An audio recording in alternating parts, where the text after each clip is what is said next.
आज आपण बनवणार आहोत पौष्टिक लाडू, साखर किंवा गूळ न वापरता।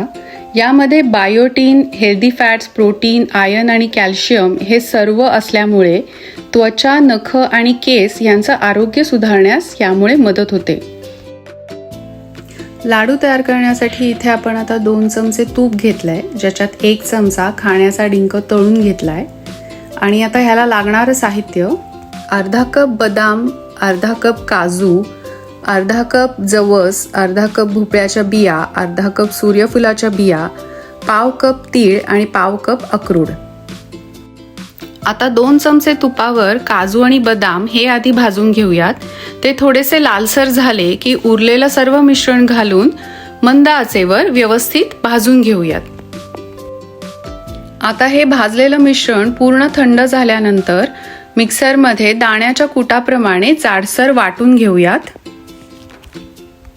आता आपण 1 वाटी बिया काढलेला खजूर मिक्सरमध्ये बारीक वाटून घेणार आहोत। आता या मिश्रणात अर्धा कप मोरिंगा पावडर म्हणजे शेवगा पावडर आपण घालून घेऊयात। ही सध्या बाजारात सहज उपलब्ध आहे। याच्यामध्ये आता वाटलेला खजूर हे सगळं घालून हे मिश्रण एकजीव करून घेऊयात। आणि आता या मिश्रणाचे आपण तिळगुळाचे जसे छोटे लाडू करतो तसे छोट्या साईजचे लाडू वळून घेऊयात। आपले बायोटीन प्रोटीन लाडू तयार आहेत।